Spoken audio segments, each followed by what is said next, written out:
I will introduce a new way of thinking that changes the way you read the Bible and many other ancient texts. However, before I begin, I must warn you that adapting this information into your paradigm carelessly may do more harm than good. Always remember to keep an empirical focus when in the realms of imagination. In order to claim to have an idea that is true enough, that idea must be subject to rigorous falsification tests and stand against them without being proven false. What I am doing in these videos is imagination combined with justification. Without the requisite falsification, this is simply baseless conjecture and should be treated as such. My effort here is an attempt to lay the groundwork for further exploration. If these ideas are sufficient to stand against falsification, they may eventually override the prevailing consensus.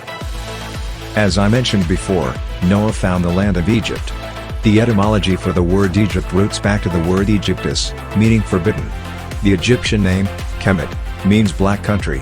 In the tale of the flood, the entire earth is covered in water. Remember that in this context, the earth was all four celestial bodies, not just what we call the earth today. Another root for Egypt comes from the Greek Aegyptos, meaning the Nile River. Nile roots from a Semitic word, Nahal, meaning the river. This name is deeply rooted in symbolism for the polar configuration. It is also no accident that Velikovsky was Jewish, except that he and his partner may have been attempting to justify the Saturn death cult. Nevertheless, the roots are there, whether uncovered nefariously or not. Noah left the lands of his forefathers, the lands of Adam, and arrived in the lands forbidden. I'll circle back to this. The story of Moses and the Israelites is an interesting one. A baby, the prophesied savior of Israel, set in a basket, taken away by the current of the Nile River, who was then made the son of the Pharaoh. That same son left his new father's presence and returned with plagues, tempests, and death. The son then again flees out of the land of his father, bringing with him a nation. How exactly does one part the Red Sea with a stick anyways? If you've been paying attention, you may have some ideas. Moses is the embodiment of the sun, warrior god archetype and very likely not a real person. He led the nation of Israel, which is the federation of the three gods, Isis, Ra, and El, out of captivity. Many myths refer to prisons in captivity. In this case, the superimposed image of the two lesser planets appearing to sit within the larger planet is the suggested captivity. Many such references include being nestled within the bosom or being near unto the heart. The stick Moses used was the Birkeland filament. But what about the Red Sea? There is a place on earth that we have named the Red Sea. This isn't what these passages refer to. The cosmic waters are the plasma sheaths and Birkeland currents. To the early people, the plasma seen in the skies were as water, fluid and always moving. This is where it can become confusing. There seems to be multiple meanings for each story beat in mythology. Usually a story is the history of the motions of the planets in the sky, but if you think about names as groups, it would appear as though these stories also detail a migration from one quote-unquote land to another. Abraham left the land of his forefathers and arrived in the Forbidden Land, Egyptus, via the waters of heaven that caused the Great Flood. Moses, a descendant of Abraham, left the Forbidden Land, Egyptus, and crossed the Red Sea on dry land. Now think about this from the perspective of looking up to the night sky. The only red visible would have been Mars. Moses and the Israelites weren't lost in the wilderness because they were wicked, but rather, because that's how long it would take to walk from the North Pole of Mars to the South Pole with an entire nation in tow.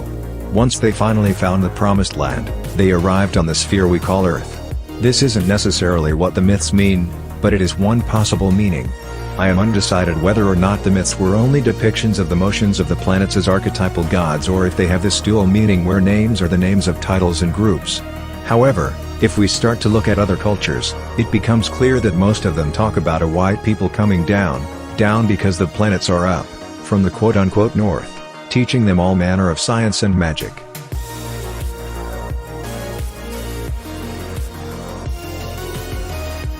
The confusion is intentional.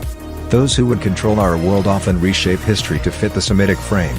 I think it likely that the cultures who pass down this knowledge in the form of the occult have created new media to confuse the ancient myths in order to get the layman to think of them as no better than fiction stories meant for entertainment. The best example is the story of Thor, which has been butchered into a new character devoid of any real connection to our history. In reality, myths were designed to pass down a group's culture, history, and evolutionary strategy down to each new generation. The fact that we have been naming Earth structures the same names as what the ancients called the gods is also no accident. I realize this is a far reach, but other than stupidity, I can think of no other reason for this. The old god named Jupiter was not the sphere we now call Jupiter. Mount Sinai is not the Sinai. Gibraltar is not the Gibraltar. The Nile is not the Nile. And on and on. Ambiguation is the prime directive for the parasitical groups that feed off homogeneous successful races. If you liked what you heard, saw, and learned in this video, hit like and subscribe to my channel for more. Through the proper disambiguation of all things we may be able to rid ourselves of parasites once and for all, and I believe this will help to accomplish this task. I must warn the viewer, future videos will be politically incorrect. If you have an aversion to theories concerning race, or subscribe to the consensus of politically correct narratives, you're going to want to stop here. More to follow. Thank you for watching.